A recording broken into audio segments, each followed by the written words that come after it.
Olá, bem-vindo ao programa Saúde e Vida. Hoje vamos falar da epilepsia e a importância do tratamento correto para a melhoria da qualidade de vida de pacientes epilépticos.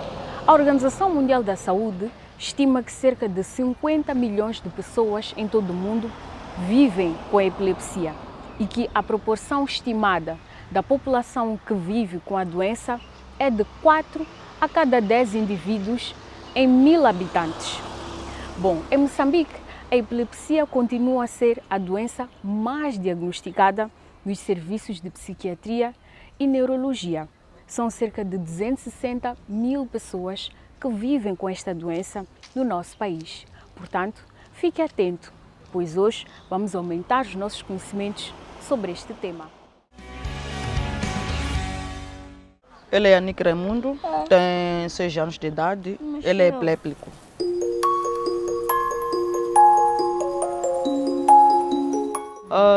Foi em 2018, em pleno Natal. Eu estava da minha viagem, minha mãe ia a Maracué, em casa da minha irmã, porque iam passar lá, eu ia passar com os meus amigos. Foram no dia 23 para Maracué. Foi quando minha mãe, no dia 25, eram por aí 10, eu já me preparar para sair com os amigos. Minha mãe liga a dizer que melhor adiar a viagem, porque o Yanni caiu. Caiu como assim? Eu fiquei sem perceber o cair, porque era para mim foi novidade aquilo, né? O cair dele, porque era uma coisa que nunca havia acontecido antes. E pronto, ficamos assim, eles lá de Maracué para cá. Então disseram que eu tinha que adiar a viagem. E no mesmo ano nós não tivemos diagnóstico. Ele teve alta em janeiro. Sim, ficamos de dia 25 de dezembro, tivemos alta, já não me recordo, por aí, não sei, 22 de janeiro, por aí, aproximadamente 22 de janeiro. 2018 terminou, né? Iniciamos 2019, ele voltou a ter de novo uma crise, acho que foi meados do ano aquilo, de 2019, teve uma outra crise, foi quando viemos ficar de baixa no 3º piso da pediatria aqui, ficamos internados e nos submeteram a vários exames, nas quais não estavam a dar nenhum resultado. Enfim, tiveram que me submeter a EEG e um outro exame na qual me esqueço o nome. E não podia fazer aqui, segundo eles não tinham chapéu para a criança da idade dele. Tinha que fazer na clínica fora, me indicaram as clínicas. E em seguida fui para ICOR, tive que fazer um exame no ICOR de EEG. Foi quando eu trouxe os resultados ainda de baixo. Então só deram um tempinho para sair, fazer os exames. Trouxe os resultados para aqui, foi quando a doutora abriu os exames dele que eu fui fazer lá e constataram que ele tinha epilepsia focal. A partir daí, ficamos acho que aproximadamente 2 dias aqui no hospital. Perguntaram se eu estava em altura de comprar a medicação para poder ter a alta. E minha família respondeu que sim, porque tinha alguém lá responsável. Minha família disse que sim, estava em altura de comprar a medicação. E foi mediante isso que depois deram-nos alta. Tivemos a alta e de 2019 até hoje estamos aqui. Então tivemos a alta lá, passamos até ele a ser o doente interno do hospital. Então de 2019 até cá, estamos ali a lutar pela saúde dele. Tem tido várias crises. É uma luta diária, né? Tem tido várias crises. Tem tido crises, sim. Ele, por acaso, tinha que ter ido à escola este ano, mas devido ao tratamento, eu como estava a tentar ver se ele melhorava ou não, porque no princípio do ano, ele teve muitas crises. Antes da consulta do ano, né? Ele teve muitas crises, então eu achei por bem deixar este ano passar, eu ainda estudar a situação dele para ver se ele melhorava, porque de seguida nós tínhamos consulta com a doutora aqui no hospital. E assim foi, eu fui vendo que não valia a pena também, o ano também já estava no meio, então acabei não lhe matriculando. E ele está aqui, mas para o ano ele adere à escola. O dia a dia é um desafio, porque tem dias que ele cai em casa, ele fica convulsionado, fica com a menina, porque tem uma menina na qual fica com ele quando eu não estou. Mas graças a Deus, aquela miúda eu já dei a aula, já ensinei a ela o que fazer logo que ele tiver aquelas crises. E tem me ajudado muito.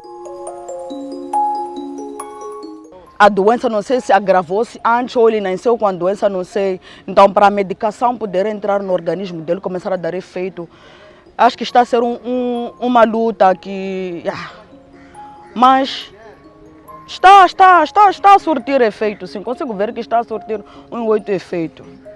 Por exemplo, a fala, ele tinha um bocado de dificuldade de fala. Agora ele fala mais ou menos, você consegue perceber. Há muito tempo era uma luta para ele falar, mas a partir do momento que ele começou a ter a medicação como tal, ele já fala, apesar da imperatividade dele, porque ele mexe muito, né?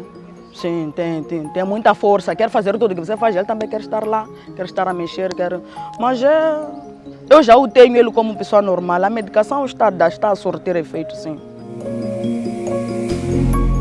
Para quem tem uma criança igual à minha, ou que sofre da doença igual à do meu filho, é aproximar o hospital.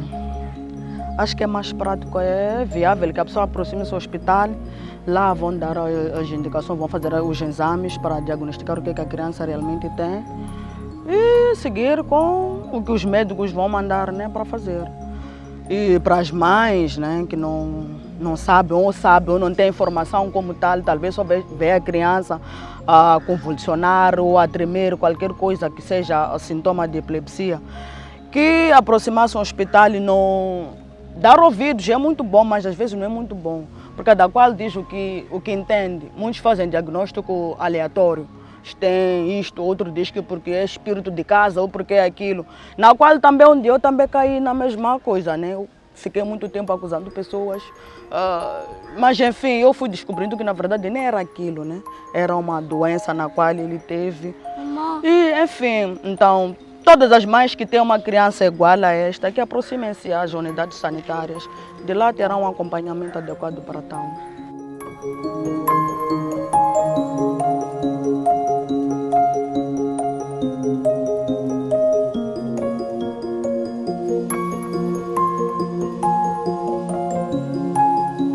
Bom, já sabe que em cada edição do nosso programa contamos com o apoio de profissionais da área da saúde que nos ajudam a esclarecer os diversos temas que abordamos aqui no Saúde e Vida relacionados com a nossa saúde. Hoje estamos a falar da epilepsia e na reportagem a seguir você vai ter a oportunidade de saber, afinal de contas, o que é a epilepsia, as causas, os sintomas, o diagnóstico e o tratamento com a médica neurologista doutora Yanina Baduro. Acompanhe.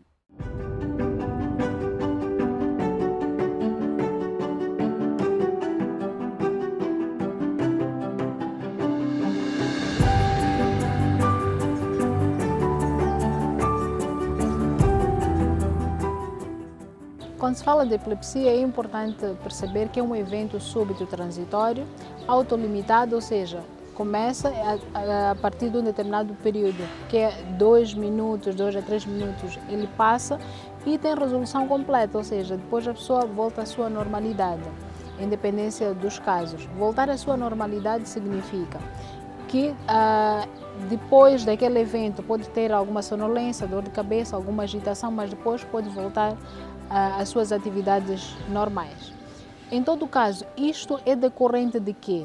De uma área a nível do cérebro, porque nós no cérebro nós temos como se fossem nossos fios elétricos em casa. Então nós temos várias conexões em que aquelas conexões criam um curto-circuito. Então nós temos uma área que gera excesso de curto-circuito, consequentemente não vamos ter os movimentos exagerados do corpo. De salientar que nem toda crise é convulsiva. Mas na crise convulsiva é caracterizado por quê? Normalmente a pessoa vira os olhos, vê essa parte branca dos olhos, morde, fecha a boca, morde a língua, movimenta os membros superiores, membros inferiores, pode urinar, pode também defecar no momento da crise. Mas existe também crise não convulsiva, são aquelas, por exemplo, crise de ausência, que a pessoa está por exemplo, a conversar, de repente para de conversar e volta de novo. E depois, existem outros tipos que são crises, por exemplo, crise atônica, em que a pessoa começa com a crise, de repente perde força muscular e cai, como se fosse um desmaio, mas é um período também muito curto e nós devemos realmente avaliar e caracterizar as crises. Eu sempre digo que qualquer um de nós pode ser epiléptico em algum momento da sua vida, Por quê? Porque tem muitas causas.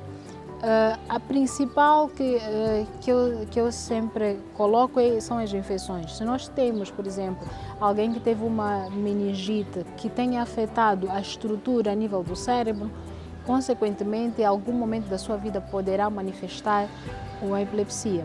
Alguém que teve um trauma craniano, também tem uma lesão, ou seja, há um ferimento a nível da estrutura do cérebro, em algum momento da vida também poderá manifestar. Pessoas agora, na atualidade, por causa da grande prevalência do AVC, também há afecção da estrutura do cérebro. Em algum momento da vida também poderão manifestar. O mesmo acontece com algumas malformações, já que nasce com alguma malformação nesta organização a nível dos neurônios, dessa estrutura a nível do cérebro, que poderá manifestar. Também tem a componente genética. Se eu tenho um irmão, por exemplo, com epilepsia, posso não manifestar, mas também posso manifestar. Tem este caráter hereditário. E também de salientar que as crianças, por exemplo, recém-nascidos, quando têm alguma afecção no sistema nervoso e ao longo da vida poderão manifestar, além da epilepsia, também atraso daquilo que é o seu desenvolvimento, que é muito frequente nas consultas. Eu recebo adolescentes com 14 anos, 15 anos, com atraso de desenvolvimento e epilepsia que vieram manifestando desde a infância. As outras crises vai ser muito difícil as pessoas caracterizar, porque são muitas. Eu digo que são por volta de umas 15 tipos de crise. O importante é perceber se uma pessoa muda determinado comportamento e tem um determinado comportamento totalmente diferente numa periodicidade muito curta, 2, 3 minutos, então significa que pode estar a ter uma crise. Mas nem tudo que parece é. Por isso que o que é mais frequente são as crises convulsivas, que nós habitualmente nos deparamos e devemos aprender como lidar também diante dessa situação. Tem crise convulsiva pela primeira vez, deve procurar a unidade sanitária mais próxima, porque é um evento único. Não é epilepsia, mas é uma crise convulsiva. E a crise convulsiva tem mais de 1000 causas. Quando é que nós descartamos esta possibilidade que seja uma crise convulsiva, uma convulsão e epilepsia? A epilepsia nós chamamos de uma crise não provocada, ou seja, é um evento que acontece que a pessoa não tem febre, a pessoa não teve algum acidente recente, a pessoa não está com alguma infecção que foi recentemente diagnosticada. Então, é um evento que acontece e a pessoa aparentemente estava bem, os exames de diagnóstico estão todos normais, ou seja, a sua funcionalidade sistêmica está a funcionar devidamente, apenas teve aquele curto-circuito, ou seja, aquela alteração da sua estrutura a nível do sistema nervoso, que é normalmente transitório. Agora, para chegar-se ao diagnóstico, o diagnóstico é maioritariamente clínico, por isso que é necessário que seja um profissional a chegar a este diagnóstico. Agora, existem casos, por exemplo, é um epiléptico já conhecido, teve uma crise, é normal que tenha 1, 2 crises, nós preparamos os familiares como lidar diante de uma crise. Que é normal, por exemplo, quando há troca de medicação, é normal que nesta troca tenha alguma crise, por exemplo. Tem alguma situação estressante, por exemplo, ou privação de sono, vai ter alguma crise. E os familiares já estão preparados para que isto aconteça. Mas quando é que constitui uma preocupação? Quando tem uma crise que o paciente leva muito tempo para despertar. Depois desta crise, como eu me referi, é uma crise autolimitada. Então tem um período muito curto, depois o paciente tem que despertar. Então se demora, é motivo de levar ao hospital. Tem várias crises consecutivas, também é motivo de procurar por ajuda. O tratamento maioritariamente não existe cura, mas existe tratamento medicamentoso que é para poder tratar ou melhorar este curto-circuito. Por isso que é muito importante que os pacientes tenham noção que se eles não fizerem este tratamento devido, o risco qual é? Quando é mais novo, a probabilidade, principalmente quando o sistema nervoso ainda não atingiu a maturação, em 3 anos, se por exemplo a causa não tem uma causa estrutural, sem crise, se ficar por exemplo 3 a 5 anos sem crise, nós consideramos que já conseguimos resolver aquela área ou aquele problema e paramos o medicamento. Mas o que normalmente acontece? As pessoas param muito cedo. Depois o cérebro já atingiu a maturação e nós já não conseguimos, leva muito mais tempo para nós conseguirmos resolver aquela situação. E para quem já tem uma alteração estrutural, tem que ter a consciência que tem que tomar a medicação sempre, porque não temos como resolver aquela alteração estrutural. Já tem uma ferida, já tem uma lesão naquele local, então, consequentemente, vai ser epilético para sempre. Tratamento correto faz milagres. Já tive pacientes, principalmente mulheres, que tiveram medo de engravidar, medo de casar até, porque teria um estigma dentro da família, e estão casadas, outras com 2 a 3 filhos, e muito bem, os filhos nasceram saudáveis. Então é possível sim ter boa qualidade de vida, trabalhar e conseguir atingir os seus sonhos sendo epilético. A grande complicação é que uma crise, por exemplo, crise convulsiva, esta que eu disse que pode chegar a um status convulsivo. Se a pessoa não faz um tratamento, então vai ter este curto-circuito várias vezes. Então, tendo várias vezes, pode chegar à morte.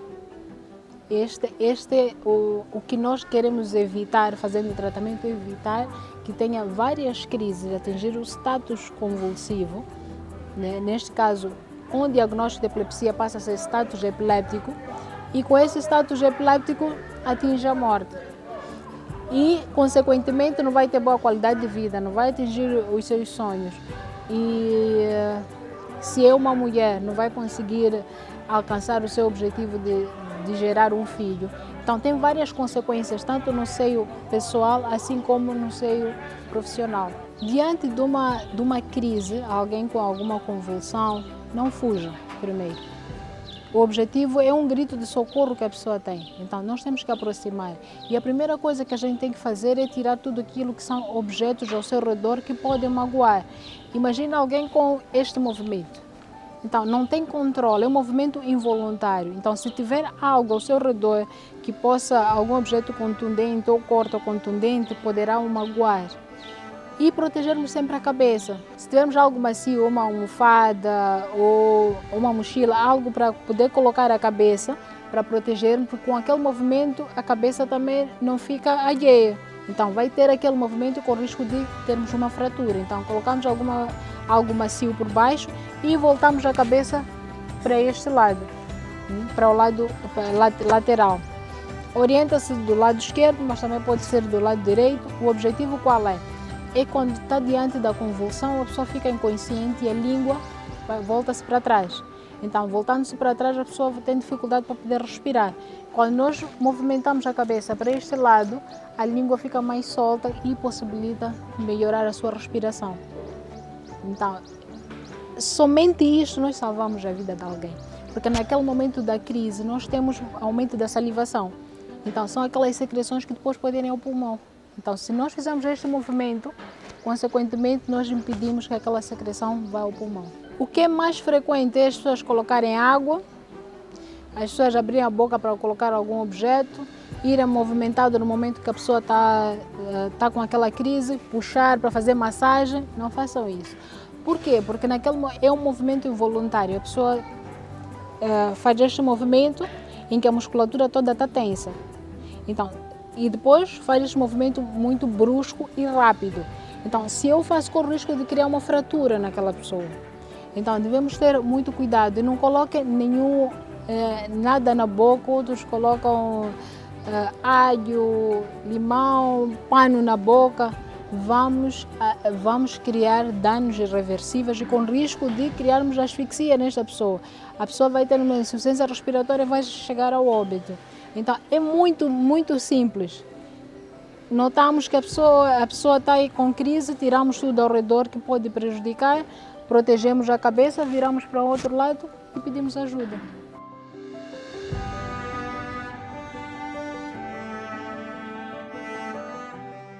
O Ministério da Saúde estima que 260 mil pessoas sejam doentes com epilepsia em Moçambique e que deste número, cerca de 85% são pacientes que não fazem o devido tratamento. Estes números são uma indicação de que a epilepsia constitui preocupação para toda a sociedade moçambicana e que devemos dar a devida atenção. Vamos a um rápido intervalo e voltamos já com mais informações para si. Não cedem!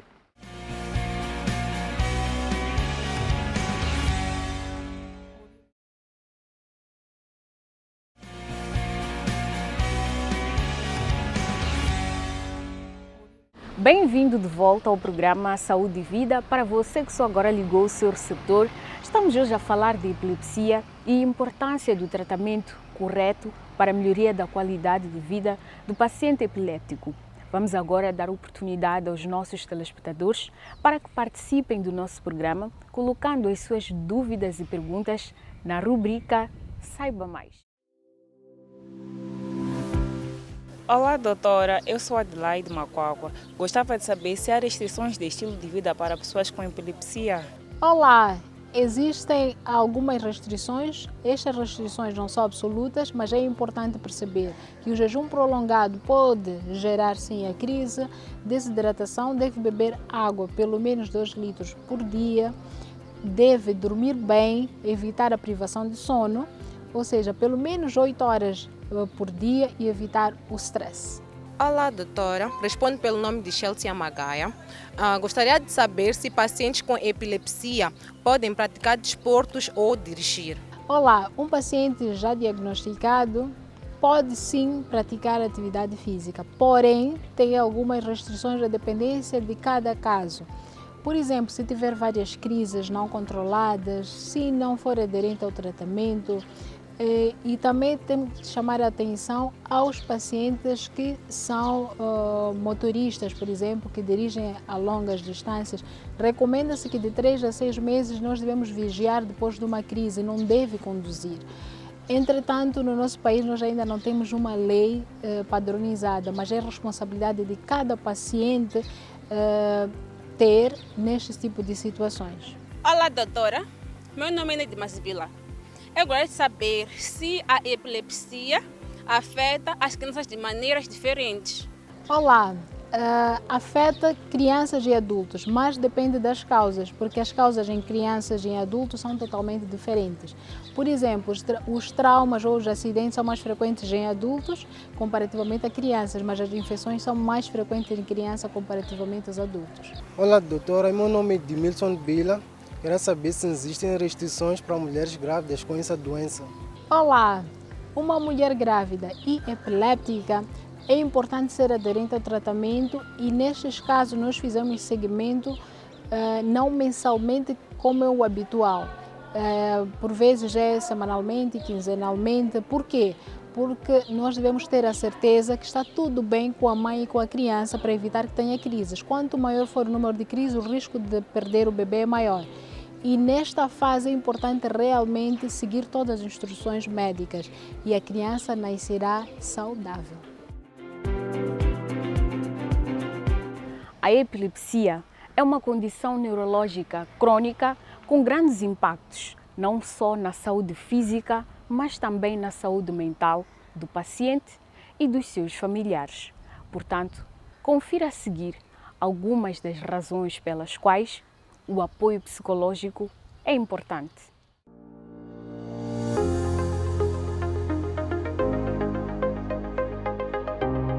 Por ser uma doença crônica e recheada de tabus, as pessoas pensam que uma pessoa que tem epilepsia pode contaminar a outras pessoas que estejam ao redor quando elas estiverem a ter as crises epiléticas. É um pouco difícil de lidar, mas é importante que o paciente com epilepsia tenha muito suporte da família, dos amigos, que é para ele, primeiro, não se autodiscriminar. Ele tem que assumir que ele tem essa doença e que é uma doença que ele vai seguir por toda a vida. O mais importante é que é saber que a epilepsia, se nós medicamos, nós seguimos pelo tratamento convencional, que é através das unidades sanitárias, onde as pessoas vão lá, vão ter os comprimidos que a pessoa tem que tomar todos os dias. Essas crises podem ser reduzidas. Então, é importante que o paciente primeiro assuma que ele tem essa doença, que tenha um suporte da família, que tenha uma boa rede de apoio e que siga com o tratamento. Tratamento a nível das unidades sanitárias, que é lá onde eles vão ter os medicamentos, vão ter acompanhamento também de psicólogos, de psiquiatras. Para que ele não tenha esse sentimento de isolamento, para que ele não se sinta diferente de nós, primeiro eu, como amigo dele, como parente dele, tenho que me informar mais sobre a epilepsia, sobre a condição dele e mostrar a ele que, olha, primeiro não estás sozinho, não tem nada que te impede de fazer a sua vida normal, de casar, namorar. O importante mesmo na epilepsia é só seguir com o tratamento. Primeiro, o paciente com epilepsia tem que saber identificar a aura. A aura, estamos a falar de quê? É, por exemplo, alguns pacientes com epilepsia, quando vão começar ou quando vão ter as crises, quando as crises estão para vir, ela vai sentir dor de cabeça, vai começar a sentir um cheiro estranho, vai sentir tonturas, alguma coisa, nós chamamos isso de aura. Ele tem que identificar esses sinais, esses sintomas e procurar relaxar, respirar fundo, não se agitar, porque quando vem a agitação, logo vem a ansiedade, depois vem aquele medo, não sei o que. Então, ele tem que conhecer, tem que identificar a aura e procurar relaxar, fazer alguns exercícios que geralmente esses exercícios até são ensinados nas consultas em que ele vai fazer nas unidades sanitárias com o psicólogo e com o técnico de psiquiatria. No estigma é um trabalho conjunto. Aqui tem que entrar a comunidade, tem que entrar as unidades sanitárias, nós temos que trabalhar juntos, mostrar às pessoas que a epilepsia, primeiro, não é contagiosa, que um paciente com epilepsia pode ter a vida dele normal, não tem nada que lhe impede de seguir com os seus sonhos, mas primeiro, nós temos que conhecer, nós como comunidade temos que conhecer a epilepsia. Nós como comunidade temos que perceber que não tem nada a ver com espírito mau, não tem nada a ver com curandeirismo, não tem nada a ver. Epilepsia é uma doença, assim como o HIV, assim como a diabetes, são doenças crônicas. Doenças crônicas são aquelas doenças que nós temos, não tem cura, nós levamos para o resto da nossa vida. É muito importante, sim, porque uma das questões que foram feitas aqui é como gerir a ansiedade. Este paciente vai se sentir ansioso, primeiro, pela doença que ele tem, por aquilo que a sociedade olha para um doente com epilepsia, pelos tabus. Então, isso está mais relacionado à saúde mental.